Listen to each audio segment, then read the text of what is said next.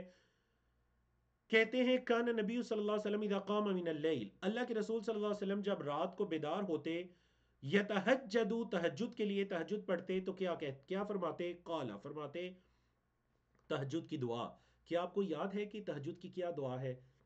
شاید کہ بعض تہجد پڑھنے والوں کو بھی یہ دعا نہ یاد ہو. یہ تہجد کی دعا ہے جو اللہ کے رسول صلی اللہ علیہ وسلم رات کو جب بیدار ہوتے تو وہ سورۃ آل عمران کی آیات پڑھا کرتے اور یہ دعا پڑھا کرتے. کیا دعا؟ اللہم لک الحمد انت قیم السماوات والارض ومن فیہن، ولک الحمد لک ملک السماوات والارض ومن فیہن، ولک الحمد انت نور السماوات والارض ومن فیہن، ولک الحمد انت ملک السماوات والارض، ولک الحمد انت الحق ووعدک الحق وقولک حق والجنت حق، سوری ولقاؤک حق بھی ہے، وقولک حق والجنت حق والنار حق والنبیون حق ومحمد صلی اللہ علیہ وسلم حق والساعت حق. اللہم لک اسلمت وبک آمنت وعلیک توکلت وإلیک انبت وبک خاصمت وإلیک حاکمت فاغفر لی ما قدمت وما اخرت وما اسررت وما اعلنت انت المقدم وانت المؤخر لا الہ الا انت، او قال لا الہ غیرک. اللہ اکبر، بڑی خوبصورت دعا. اگر ہمیں وقت اجازت دیتا تو ہم اس دعا کی مکمل ترجمے اور تشریح کی طرف بھی جاتے، لیکن آنے والی سلائیڈ کے اندر اس کا ترجمہ درج ہے. انشاءاللہ جب آپ سے سلائیڈ شیئر ہوں گی تو آپ اس کا ترجمہ خود سے بھی پڑھ سکتے ہیں. بہرحال یہ اللہ کے رسول صلی اللہ علیہ وسلم کی ان دعاؤں میں شامل ہے جو اللہ کے رسول صلی اللہ علیہ وسلم تہجد کے وقت میں یہ دعا پڑھا کرتے تھے. بڑی خوبصورت دعا ہے جس کے اندر اللہ رب العزت کی حاکمیت کا بھی ذکر ہے، اللہ رب العزت کی قیومیت کا بھی ذکر ہے، اللہ رب العزت کی دیگر صفات بھی اس کے اندر آ جاتی ہیں، اللہ رب العزت کی بادشاہت کا بھی ذکر ہے، اور اللہ رب العزت ایمانیات کے اندر جو چیزیں ہیں ان کے حق ہونے کا بھی ذکر ہے، قیامت کے دن کا، نبیوں کا، آپ صلی اللہ علیہ وسلم کا، تمام چیزوں کا، جنت جہنم کے حق ہونے کا بھی ذکر ہے. تو بڑی خوبصورت دعا. اگر اللہ رب العزت ہمیں تہجد پڑھنے کی توفیق عطا کر رہے ہیں تو اللہ سے دعا کرے کہ اللہ رب العزت ہمیں راتوں کو اٹھ کر ایسی دعائیں بھی پڑھنے کی توفیق عطا کرے، تاکہ اس کے دو فائدے ہوں. ایک تو ہم اپنے رب کو بھی راضی کر سکیں، اور دوسرا یہ کہ نبی کریم صلی اللہ علیہ وسلم کی سنت پر بھی عمل کر سکیں. جی، ایک اور بڑا ضروری عمل جو کہ جس کا ذکر گزرا بھی ہے، حضرت حذیفہ فرماتے ہیں، قال، کہتے ہیں، کان نبی صلی اللہ علیہ وسلم اذا قام من اللیل، اللہ کے رسول صلی اللہ علیہ وسلم جب رات کو قیام کرتے، یشوس فاہ بالسواک، تو اللہ کے رسول صلی اللہ علیہ وسلم اپنے مبارک منہ کو مسواک کے ساتھ صاف کیا کرتے تھے. اور آپ کے علم میں ہے، پہلے لیکچر میں بھی ہم نے اس حدیث کو پڑھا تھا کہ جب رات کو بیدار ہوتے، بلکہ بعض احادیث سے جو ہمیں پتہ چلتا ہے، آپ علیہ الصلوۃ والسلام کی جو مسواک ہوتی تو وہ بالکل آپ کے بستر پر، آپ کے تکیے کے قریب ہوتی تھی. اور آپ علیہ الصلوۃ والسلام جب رات کو بیدار ہوتے تو آپ صلی اللہ علیہ وسلم سب سے پہلے کیا کیا کرتے؟ مسواک کیا کرتے تھے، اور وضو کرتے، وضو کے بعد، وضو سے پہلے مسواک آپ صلی اللہ علیہ وسلم کیا کرتے تھے. جی، رات کی عبادت کا ہی ذکر چل رہا ہے. حضرت ابو سلمہ بن عبد الرحمن اس حدیث کے راوی ہیں، کہتے ہیں کہ انہوں نے سوال کیا حضرت عائشہ سے بولیے انہوں نے کیا سوال کیا حضرت عائشہ سے؟ کہتے ہیں کیف کانت صلاۃ رسول اللہ صلی اللہ علیہ وسلم، صحیح بخاری کی حدیث کے اللہ کے رسول صلی اللہ علیہ وسلم کی نماز رمضان میں کیسی ہوتی، فی رمضان، اللہ کے رسول صلی اللہ علیہ وسلم کی نماز رمضان میں کیسے ہوتی؟ فقالت، تو حضرت عائشہ نے کہا ما کان رسول اللہ صلی اللہ علیہ وسلم یزید فی رمضان ولا فی غیرہ علی 11 رکعتا، اللہ کے رسول صلی اللہ علیہ وسلم رمضان اور غیر رمضان یعنی رمضان کے علاوہ عام دنوں میں بھی 11 رکعات سے زائد نہیں پڑھا کرتے تھے۔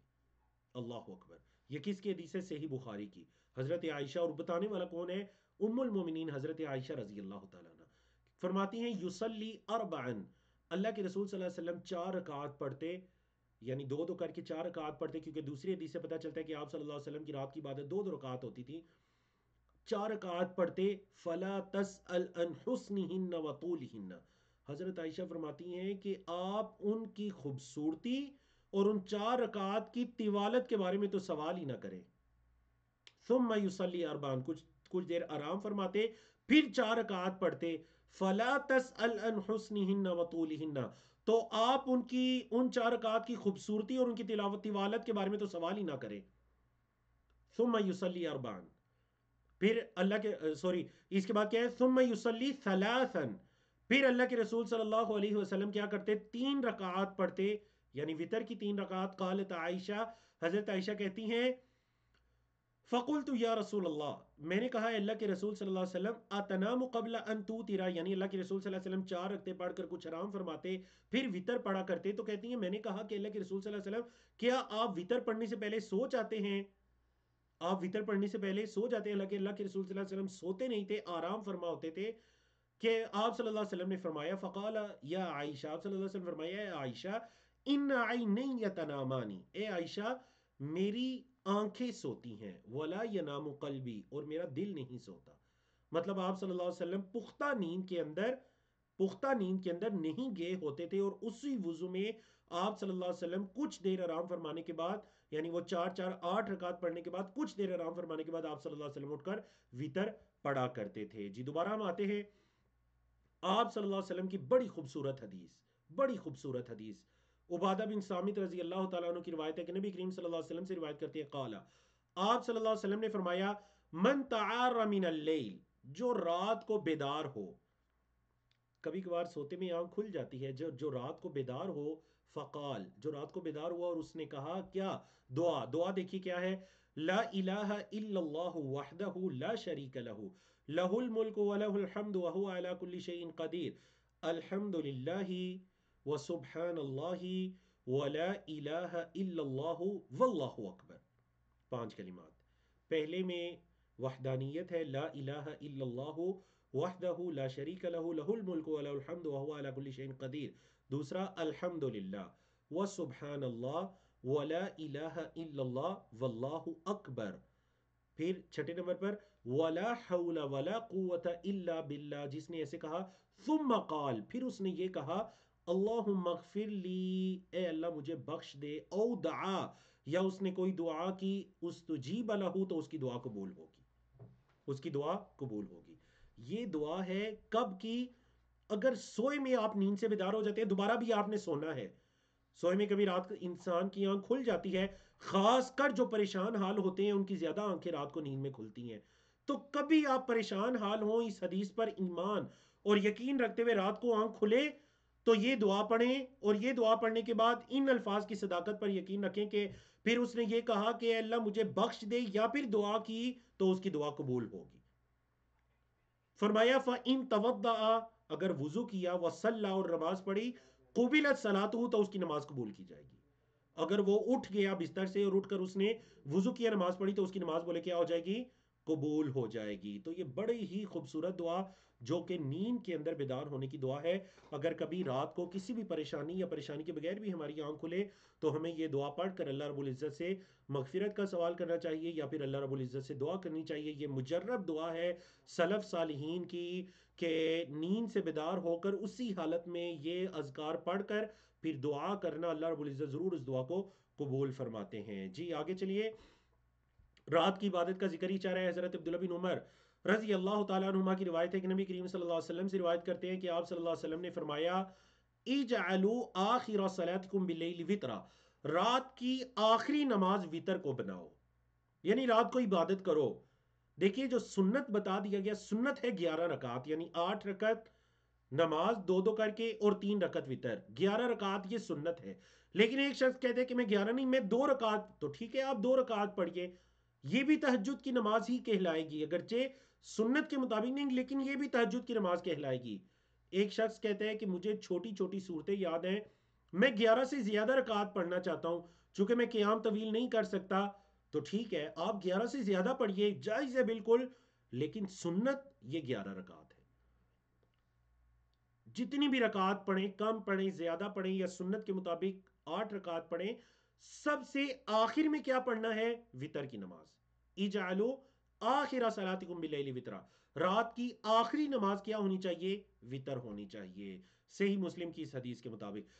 اور حضرت جابر کی ایک حدیث آگئی ہے بھی صحیح مسلم کے اندر ہے، کہتے ہیں کہ اللہ کے رسول صلی اللہ علیہ وسلم نے فرمایا من خاف اللہ یقوم من آخر اللیل، جو ڈر گیا کہ وہ رات کے آخر میں نہیں جاگ سکے گا، فلیوتر اولہ، تو اسے چاہیے رات کے ابتدائی حصے میں ہی وطر پڑھ لے۔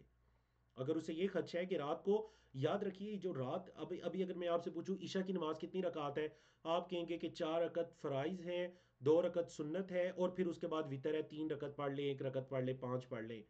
نہیں، وطر عشاء کی نماز نہیں ہے، وطر رات کی عبادت ہے، تہجد کی نماز ہے۔ ہاں اگر کوئی مجبور ہے، رات کو نہیں اٹھ سکتا، وہ یہ سمجھتا ہے وطر کے فوت ہونے کا خدشہ ہے، تو اسے چاہیے رات کے ابتدائی حصے میں پڑھ لے۔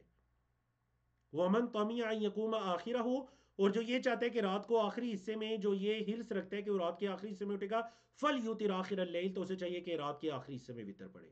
کیوں؟ فإن صلاة آخر اللیل مشہودہ، کیونکہ جو رات کے آخری حصے کی نماز ہے یہ مشہودہ ہے۔ کیا مطلب؟ یعنی اس نماز میں حاضری دی جاتی ہے، اس نماز کو دیکھا جاتا ہے، مشاہدہ کیا جاتا ہے۔ اللہ اکبر، وذالک افضل، اور یہ زیادہ افضل ہے۔ وقال ابو معاویہ، راوی ابو معاویہ کہتے ہیں محدورہ، انہوں نے مشہودہ نہیں کہا بلکہ محدورہ کہا، مطلب اس نماز میں حاضری دی جاتی ہے، اور یہ بھی بالکل صحیح حدیث ہے، صحیح مسلم کے اندر۔ اب دیکھیں اللہ کے رسول صلی اللہ علیہ وسلم رات کو کچھ وقت آرام فرماتے، تہجد کی نماز کے بعد یا وطر پڑھنے کے بعد، کبھی وطر پڑھنے سے پہلے کچھ دیر آرام فرماتے، پھر اٹھ کر وطر پڑھتے۔ حضرت عبداللہ بن عمر فرماتے ہیں کہ اللہ کے رسول صلی اللہ علیہ وسلم نے فرمایا ان بلالا یؤذن بلیل، حضرت بلال رضی اللہ تعالیٰ عنہ رات کو اذان دیتے ہیں۔ آپ کو یاد ہوگا پہلے سیشن میں ہم نے صبح صادق اور صبح کاذب کا بیان کیا تھا، تو صبح کاذب یعنی یہ رات ہی کہلاتی ہے نا، اس میں جو اذان دیتے تھے وہ حضرت بلال رضی اللہ تعالیٰ عنہ تھے۔ وہاں پر چونکہ ہم نے ایک ہی اذان کا ذکر کیا تو غلطی سے اس چیز کی وضاحت نہیں کر سکے کہ وہ جو اذان ہوتی تھی وہ تہجد کی اذان ہوتی تھی اور وہ حضرت بلال دیا کرتے تھے، یعنی یہ فجر سے پہلے کی اذان ہے۔ تو اللہ کے رسول صلی اللہ علیہ وسلم نے فرمایا کہ جب بلال اذان دیں تو تم کھاؤ پیو، صحابہ سے فرمایا تم کھاؤ پیو، ابھی صبح باقی ہے، حتی ینادی ابن ام مکتوم، یہاں تک کہ ابن ام مکتوم اذان دے۔ جب ابن ام مکتوم اذان دیں تو پھر کھانا پینا بند کر دو، کیونکہ فجر کا وقت اس سے داخل ہو چکا ہے۔ مطلب ابن ام مکتوم کی اذان وہ صبح صادق کی اذان ہوا کرتی تھی، اور حضرت بلال کی اذان وہ تہجد کی اذان جسے کہتے ہیں، ہمارے کئی علاقوں کے اندر دی جاتی ہے، رمضان کے اندر خصوصی طور پر دی جاتی ہے۔ تو یہ اللہ کے رسول صلی اللہ علیہ وسلم کے زمانے میں فجر سے پہلے بھی ایک تہجد کی اذان ہوتی تھی، اور یہ بھی آپ صلی اللہ علیہ وسلم کی سنت ہے۔ میں نے کہا کہ اللہ کے رسول صلی اللہ علیہ وسلم سحری سے پہلے کچھ دیر سو جایا کرتے تھے، آرام فرما ہوتے تھے۔ صحیح بخاری کی حضرت عائشہ رضی اللہ تعالیٰ عنہ کی ہی حدیث ہے، کہتی ہیں ما ادراہ السحر عندی الا نائما، یہاں اللہ سے کے چیزیں رسول صلی اللہ علیہ وسلم کو میرے پاس جب رات نے آ لیا تو آپ صلی اللہ علیہ وسلم نے کبھی بھی میرے پاس رات کو نہیں ہوئے یا رات نے ان کو نہیں پایا مگر آپ صلی اللہ علیہ وسلم سوئے ہوئے ہوتے، الا نائما تعنی نبی صلی اللہ علیہ وسلم۔ حضرت عائشہ مراد کیا لے رہی تھی؟ رسول اللہ صلی اللہ علیہ وسلم کو مراد لی تھی کہ اللہ کے رسول صلی اللہ علیہ وسلم جب رات کو لیٹے ہوئے تھے سحری کے وقت، تو اس وقت آپ صلی اللہ علیہ وسلم نائما نیند کی حالت میں ہوتے۔ تو کیا پتا چلا؟ یعنی تہجد کی آذان کے یا تہجد کی نماز کے بعد کچھ دیر کے لیے آرام کرنا یہ بھی اللہ کے رسول صلی اللہ علیہ وسلم کی سنت ہے، اور ہم نے اس کی وجہ بھی بتائی. اس کی وجہ کیا ہے؟ تاکہ آپ جو فجر کی نماز ہے اس کے لیے کیا ہو سکیں، ایکٹیو اور نشیط ہو کر فجر کی نماز کی تیاری کر سکیں. جی ایک اور حدیث لیتے ہیں. اگر یوم نبوی میں وہ وقت سحری کا وقت ہوتا، مثلا نفری روزہ یا فرضی روزے میں رمضان کے روزے ہوتے، تو پھر آپ صلی اللہ علیہ وسلم کی کیا روٹین ہوتی؟ اس وقت میں آپ صلی اللہ علیہ وسلم سحری کیا کرتے تھے. سحری کرنا بڑی خوبصورت چیز. حضرت انس بن مالک فرماتے ہیں کہ اللہ کے رسول صلی اللہ علیہ وسلم نے فرمایا تسحروا، سحری کرو، سحری کھایا کرو. فَإِنَّ فِي السُّحُورِ بَرَكَةً، کیونکہ سحری میں برکت ہے. سحریوں میں کیا ہے؟ برکت ہے. تو اب ایک بندہ یہ کہتا ہے کہ میں رات کو چونکہ میں نے بڑا پیٹ بھر کر کھا لیا تھا، تو پھر بھی سحری کو مس نہ کیجیے، سحری کو فوت نہ ہونے دیجیے، سحری لازمی کیجیے، کیونکہ اس کے اندر کیا ہے؟ برکت ہے. اور حضرت سہل کی حدیث جو لکھی ہوئی ہے کہ لوگ ہمیشہ خیر کی حالت میں رہیں گے جب تک وہ افطار کے اندر جلدی کریں گے. یعنی سحری کے اندر تاخیر کرنا، آخری وقت کے اندر جا کر سحری کرنا، اور افطار کے اندر جلدی کرنا، یہ اللہ کے رسول صلی اللہ علیہ وسلم کی سنت ہے. بعض بندے ایسا ہوتا ہے کہ فجر کی اذان سے آدھا گھنٹہ پہلے کھا پی کر بیٹھ جاتے ہیں. یہ سنت نہیں ہے. سنت ہے بالکل آخری وقت کے اندر، جب آپ دیکھیں کہ اب اتنا وقت باقی ہے کہ اس وقت کے اندر میں آسانی سے کھانا کھا سکتا ہوں، تو تب آپ سحری کیجئے. اس وقت کے اندر اور تاخیر میں سحری کرنے میں کیا ہے؟ برکت ہے، اور اللہ کے رسول صلی اللہ علیہ وسلم کی سنت ہے.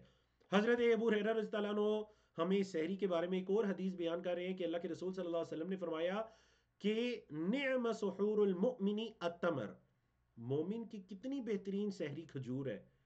تو اس سے آپ کو یہ بھی پتا چلا کہ کھجور صرف افطاری میں کھانا سنت نہیں، بلکہ کھجور سحری میں کھانا بھی سنت ہے. سحری میں کھجور کھانا بھی بولے کیا ہے؟ سنت ہے. تو ہمیں کبھی اس حدیث پر بھی عمل کرنا چاہیے.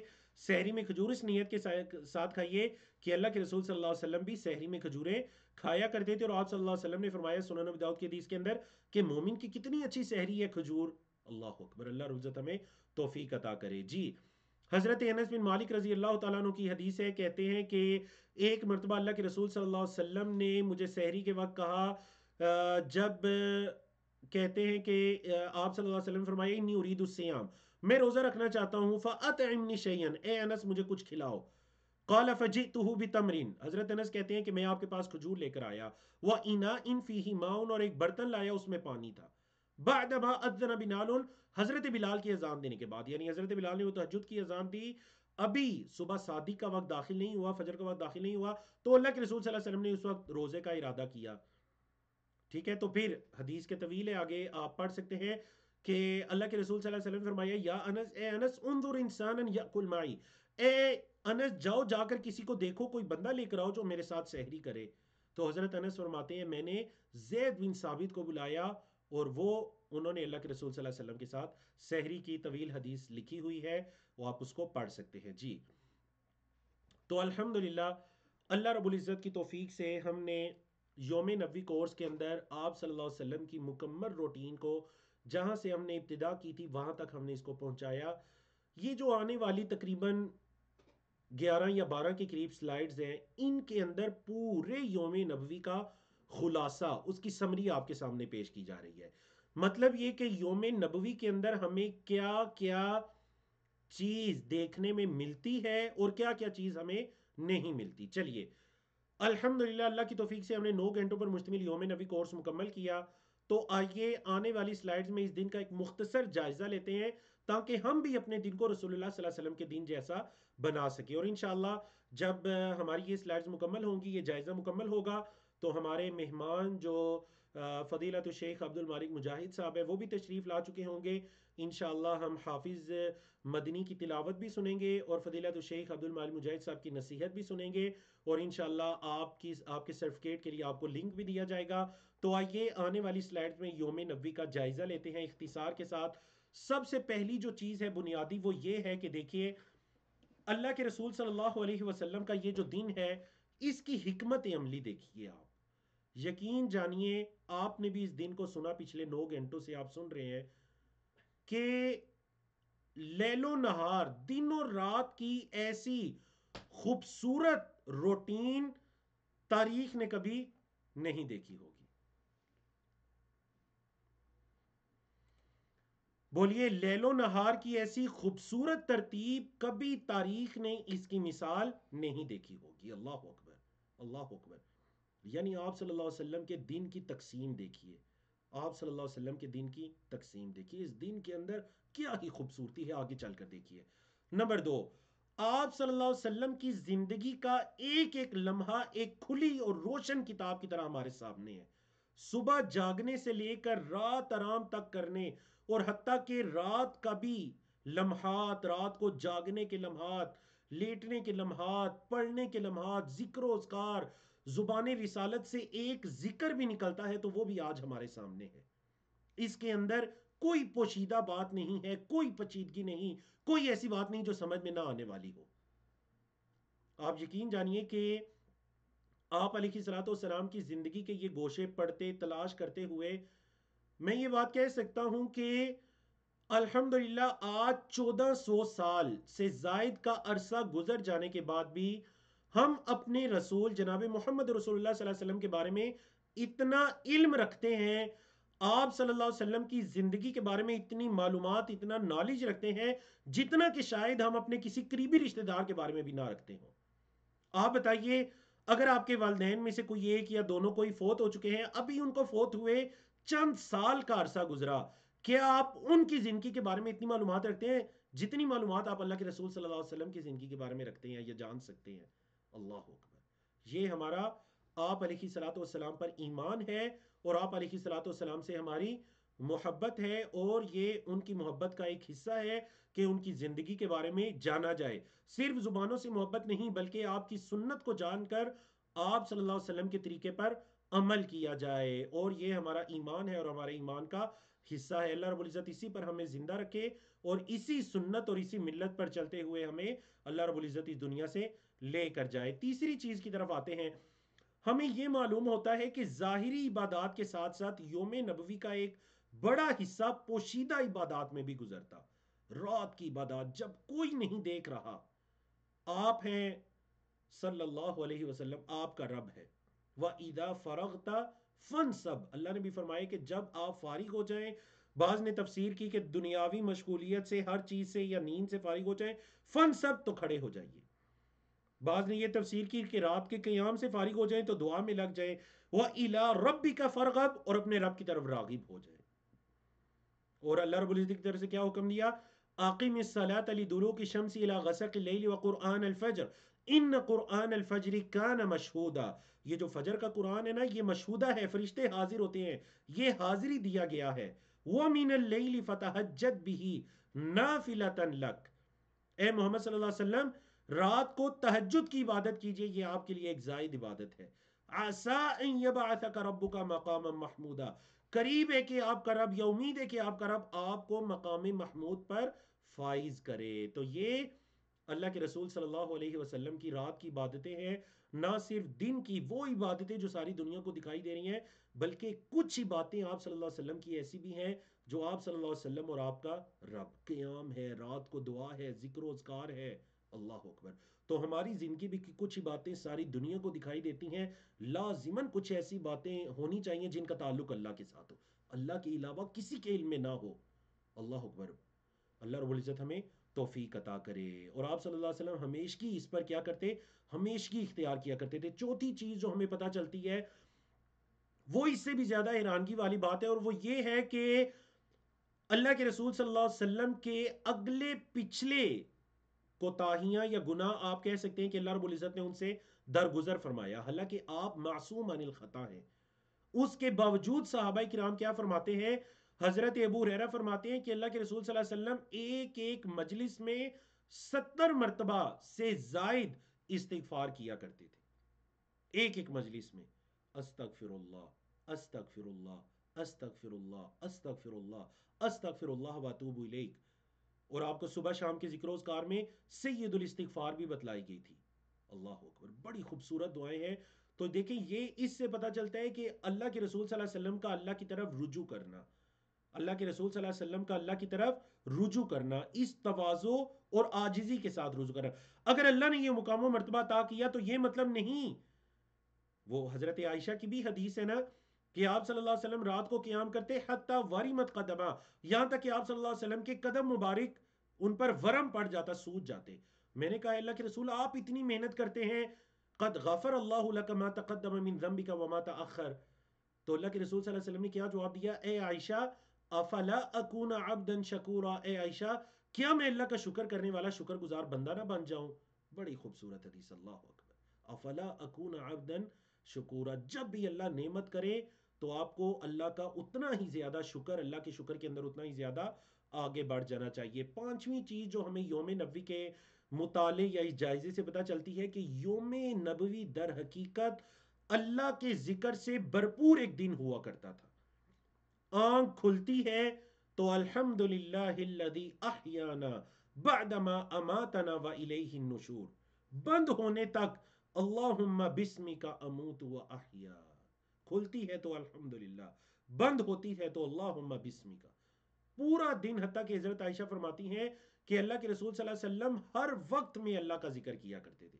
کان نبی صلی اللہ علیہ وسلم یذکر اللہ علی کل احیانہ، ہر لمحے میں اللہ کے رسول صلی اللہ علیہ وسلم اللہ کا ذکر کیا کرتے تھے. چھٹی چیز جو ہمیں یوم نبوی کی اسٹڈی سے پتہ چلتی ہے وہ یہ ہے کہ یوم نبوی میں نمازوں کی حد درجے کی پابندی ہے. تمام نمازیں اول وقت کے اندر پڑھنے کو اللہ کے رسول صلی اللہ علیہ وسلم پسند کیا کرتے تھے، سوائے عشاء کی نماز کی، جیسے کہ حدیث بیان بھی کی گئی. حضرت ام فروا کی حدیث کل بیان ہوئی، کہتی ہیں کہ اللہ کے رسول صلی اللہ علیہ وسلم سے سوال کیا گیا کہ کون سے اعمال افضل ہیں، تو اللہ کے رسول صلی اللہ علیہ وسلم نے فرمایا الصلاۃ فی اول وقتها، نماز کو اس کے اول وقت میں پڑھنا یہ بڑا افضل ہے. اور حضرت ابو برزہ الاسلمی کی حدیث کل بیان کی گئی کہ فرماتے ہیں کہ کان یستحب ان یؤخر العشاء التي تدعونها العتمہ، اللہ کے رسول صلی اللہ علیہ وسلم پسند کیا کرتے تھے کہ آپ صلی اللہ علیہ وسلم عشاء کی نماز کو تاخیر سے پڑھیں، جس کو تم عتمہ کہتے ہو. عشاء کی نماز کا ایک نام عتمہ بھی ہے حدیث کے مطابق. ساتویں چیز جو ہمیں یوم نبوی کے مطالعہ سے پتہ چلتی ہے وہ یہ ہے کہ اللہ کے رسول صلی اللہ علیہ وسلم کی زندگی ایسی نہیں تھی کہ حقوق اللہ کی ادائیگی میں حقوق العباد کی ادائیگی متاثر ہو، یا حقوق العباد کی ادائیگی میں حقوق اللہ کی ادائیگی متاثر ہو. ان دونوں کے درمیان بہترین میانہ روی اور توازن یہ ہمیں یوم نبوی کے مطالعہ سے پتہ چلتا ہے. کبھی ایسا نہیں ہوا کہ اللہ کے رسول صلی اللہ علیہ وسلم کی کسی زوجہ کی طرف سے یہ شکایت آئی ہوئی کہ آپ ہمیں وقت نہیں دیتے، جو اکثر آج ہمیں شکایات ملنے کو ملتی ہیں.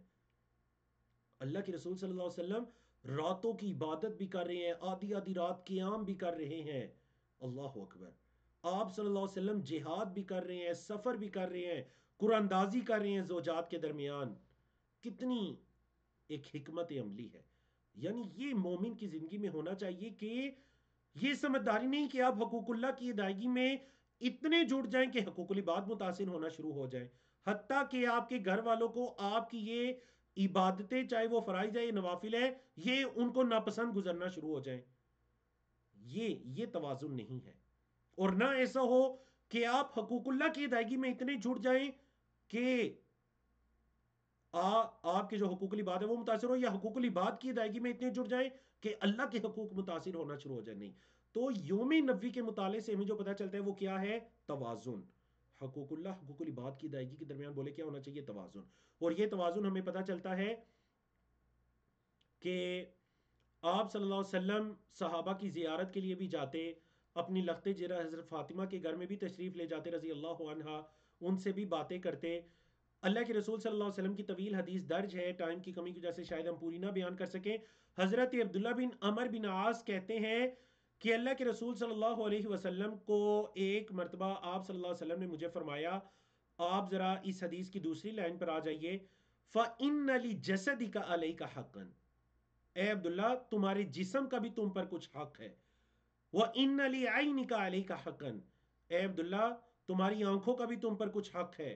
وَإِنَّ لِزَوْجِكَ عَلَيْكَ حَقًّا، اے عبداللہ تمہاری زوجہ، تمہاری بیوی کا بھی تم پر کچھ حق ہے. فَقُلْتُ بَلَا یا رسول اللہ، میں نے کہا کیوں نہیں اللہ کے رسول صلی اللہ علیہ وسلم. حضرت عبداللہ بن عمر کثرت کے ساتھ نفلی روزے رکھتے، کثرت کے ساتھ راتوں کو قیام کیا کرتے تھے. تو ان کی جب یہ بات اللہ کے رسول صلی اللہ علیہ وسلم تک پہنچی تو آپ صلی اللہ علیہ وسلم نے ان کو یہ فرمایا روزے رکھو بھی، افطار بھی کرو، جاگو بھی، سو بھی، کیونکہ آپ کے جسم کا بھی آپ پہ حق ہے، آپ کی آنکھوں کا بھی آپ پہ حق ہے، اور آپ کی بیوی، آپ کے اہل و عیال کا بھی آپ پر حق ہے. تو حقوق العباد کی ادائیگی میں حقوق اللہ متاثر نہ ہو، اور حقوق اللہ کی ادائیگی میں حقوق العباد متاثر نہ ہو، ان کے درمیان توازن، یہ یوم نبوی کا بہترین نقطہ جو ہمیں پتہ چلتا ہے. 8ویں نقطے کی طرف آئیں.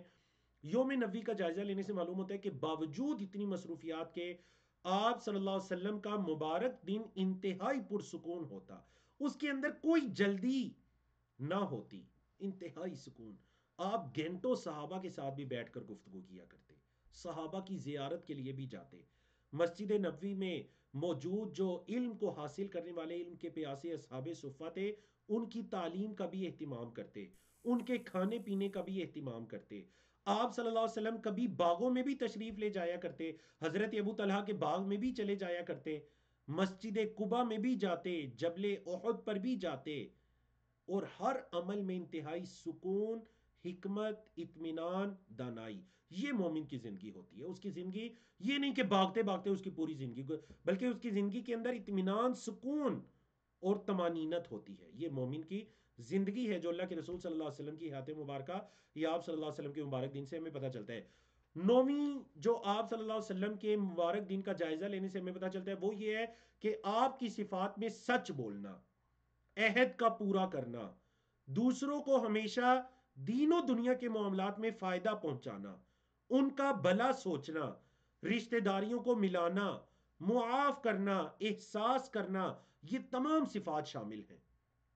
جھوٹ بولنا، دگا دینا، چغلی کرنا، بہتان لگانا، ان کے بارے میں گفتگو کرنا یا یہ فیل کرنا تو دور کی بات ہے، یوم نبوی کے قریب قریب بھی ہمیں یہ برائیاں دکھائی نہیں دیتی.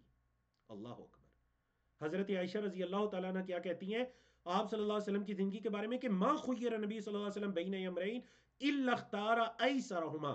اللہ کے رسول صلی اللہ علیہ وسلم کو جب دو معاملوں کے اندر اختیار دیا جاتا یا یہ تو اللہ کے رسول صلی اللہ علیہ وسلم ان میں جو ایسر یعنی جو آسان ہوتا اس کو منتخب کیا کرتے، مشکل سے بچا کرتے. ما لم یأثم، ہاں شرط یہ ہے کہ وہ گناہ نہ ہوتا. فَإِذَا كَانَ الْإِثْمُ، اگر وہ آسان کام گناہ ہوتا، کانا ابعدہما، تو اللہ کے رسول صلی اللہ علیہ وسلم اس میں سب سے دور بھاگا کرتے تھے. بولے اللہ کے رسول صلی اللہ علیہ وسلم اس میں سب سے دور بھاگا کرتے تھے. اللہ اکبر. اور اگلے الفاظ دیکھیے، کہتی ہیں واللہ، اللہ کی قسم، من تقم لنفسہ، اللہ کے رسول صلی اللہ علیہ وسلم نے کبھی اپنے نفس کے لیے انتقام نہیں لیا. فی شیء، کسی بھی چیز میں، یؤتا الیہ قط، جو ان کے پاس لائی گئی، حتی تنتہا کا حرمات اللہ، یہاں تک کہ اللہ کی حرمات پامال کی جائیں. ہاں اگر اللہ کی حرمات کو پامال کیا جائے فینتقم للہ، تو پھر اللہ کے لیے انتقام لیتے. اپنی ذات کے لیے کبھی کسی سے بدلہ یا انتقام نہیں لیا. اللہ کی حدود کو اگر پامال کیا گیا تو پھر اللہ کے رسول صلی اللہ علیہ وسلم نے اس کا انتقام لیا. جی 10ویں اور سیکنڈ لاسٹ چیز جو ہمیں اس دن سے پتہ چلتی ہے، آپ صلی اللہ علیہ وسلم کی صفات میں مسکرانا. اچھے اخلاق کی علامت ہے مسکرانا. تیرے چہرے پر مسکراہٹ یہ بھی صدقہ ہے. حدیث کے الفاظ ہے دوسروں کی ہمدردی کرنا، دوسروں کے بارے میں سوال کرنا، دوسروں کی خبر رکھنا، یہ بھی ہمیں یوم نبوی سے پتہ چلتا ہے. حضرت جریر اپنا تجزیہ بیان کرتے ہیں، کہتے ہیں ما حجبنی النبی صلی اللہ علیہ وسلم منذ اسلم، جب سے میں اسلام لایا کبھی نبی کریم صلی اللہ علیہ وسلم نے مجھے روکا نہیں. یعنی میں نے آپ صلی اللہ علیہ وسلم کے اور اپنے درمیان کسی پردے کو نہیں پایا کہ مجھے کسی کی اجازت لینی ہو کہ میں آپ صلی اللہ علیہ وسلم سے ملنا چاہتا ہوں. نہیں، ایسی کوئی بات نہیں تھی.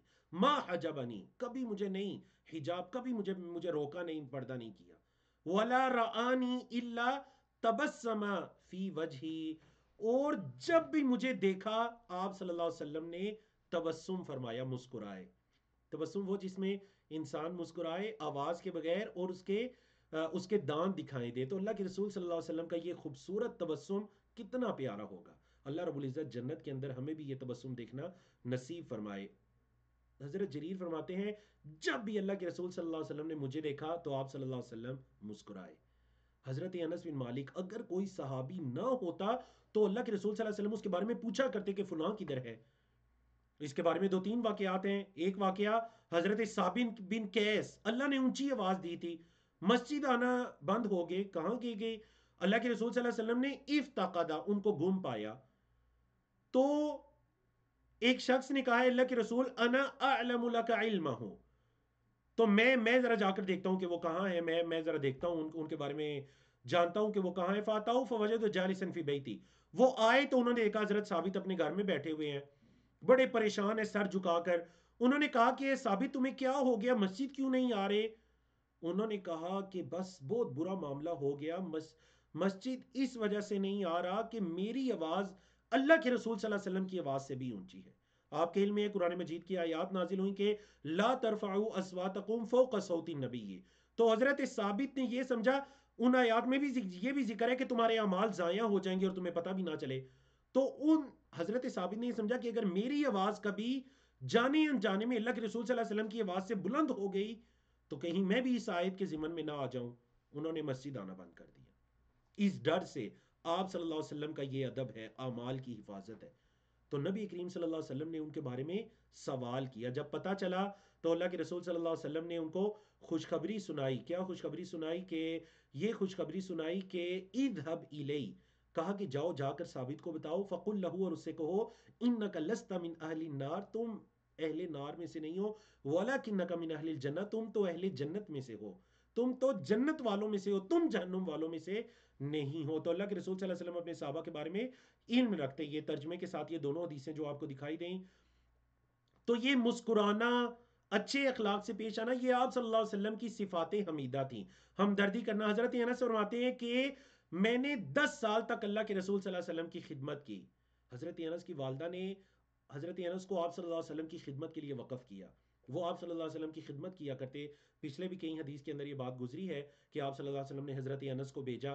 اب دیکھیں حضرت انس فرماتے ہیں, اپنا ایک تجزیہ پیش کرتے ہیں, کہتے ہیں واللہ, اللہ کی قسم, ما قال لی افن قط, کبھی اللہ کے رسول صلی اللہ علیہ وسلم نے مجھے اف تک نہیں کہا, ولا قال لی شیئن, اور کبھی مجھے یہ نہیں کہا لما فعلت کذا, تم نے یہ ایسے کیوں کیا ہے, وہلا فعلت کذا, اور ایسے کیوں نہیں کیا. 10 سال 10 سال خدمت کی, کبھی مجھے آپ صلی اللہ علیہ وسلم نے اف, مارنا جھجکنا تو دور کی بات ہے, اف تک نہیں کہا, اور کبھی یہ نہیں کہا کہ تم نے یہ کیوں کیا اور یہ کیوں نہیں کیا. اللہ اکبر. تو ہم آخری یوم نبوی کے 11ویں جائزے کی طرف آتے ہیں. یوم نبوی میں راحت کا بھی سما ہوتا.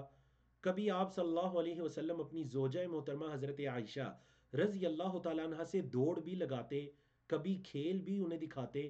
حضرت عائشہ فرماتی ہیں انہا کانت مع النبی صلی اللہ علیہ وسلم فی سفرین, میں اللہ کے نبی صلی اللہ علیہ وسلم کے ساتھ ایک سفر میں تھی. قالت, کہتی ہیں فسابقتہ, میں نے آپ صلی اللہ علیہ وسلم کے ساتھ دوڑ لگائی. اچھا کون جیتا دوڑ لگائی؟ تو فسبقتہ علی رجلی, تو میں جیت گئی, میں اپنے قدموں کے بل چلی, میں جیت گئی مقابلہ. فلما حملت اللحم, جب میرا وزن کچھ بڑھ گیا, سابقتہ, تو پھر دوبارہ ایک مرتبہ ہم نے دوڑ لگائی. فسبقنی, تو اللہ کے رسول صلی اللہ علیہ وسلم مجھ سے جیت گئے. فقال, تو آپ صلی اللہ علیہ وسلم نے فرمایا ہذہ بتلک السبقہ, اے عائشہ یہ اس کا بدلہ ہے, وہ جو تم ایک مرتبہ مجھ سے جیتی تھی تو یہ اس کا بدلہ پورا ہو گیا, آج کے دن میں تم سے جیت گیا. اللہ اکبر, اللہ اکبر. یہ آپ صلی اللہ علیہ وسلم کا مبارک دن ہے. یہ خشک دن نہیں ہے بلکہ یہ خوبصورت دن ہے. یہ خوبصورت دن ہے. یہ اپنے صحابہ اور زوجات سے محبت کرنے والا دن ہے. حضرت عائشہ ہی فرماتی ہیں کہ حبشی جو تھے وہ اپنے چھوٹے چھوٹے نیزوں سے کھیر رہے تھے, تو اللہ کے رسول صلی اللہ علیہ وسلم نے مجھے سطر میں رکھا اور میں ان کو دیکھ رہی تھی. مطلب وہ مجھے نہیں دیکھ رہے تھے, میں سطر میں تھی, لیکن میں ان کو دیکھ رہی تھی. فما زلت انظر حتى كنت انا انصرف, تو میں دیکھتی رہی یہاں تک کہ میں ہی تھک کر پھر گئی, ورنہ میں ان کو دیکھ رہی تھی. تو ماشاءاللہ اللہ رب العزت کی توفیق سے الحمدللہ ہم نے یوم نبوی میں 11 پوائنٹ کو یا جائزے کے اندر 11 باتوں کو بیان کیا. تو انشاءاللہ حسب سابق کے سلائڈز بھی آپ کے ساتھ پی ڈی ایف کی شکل میں شیئر کر دی جائیں گی. تو ابھی آپ کے علم میں ہے جیسا کہ آج ہم سب ہی انتظار میں ہیں, میں خود بھی انتظار میں ہوں اور آپ سب بھی یقیناً انتظار میں ہیں, اور وہ انتظار ہمارے آج کے حافظ قرآن حافظ محمد مدنی صاحب کا ہے, اور وہ انتظار ہمارے آج کے مہمان خصوصی فضیلت الشیخ عبد المالک مجاہد صاحب حافظ اللہ کا ہے، تو ماشاء اللہ حافظ مدنی صاحب مجھے دکھائی دے رہے کہ تشریف لا چکے ہیں، اور ہم عبد المالک مجاہد صاحب بھی ان قریب تشریف لانے والے ہیں۔ تو حافظ مدنی صاحب ماشاء اللہ پینلسٹ میں ہمارے ساتھ موجود ہیں۔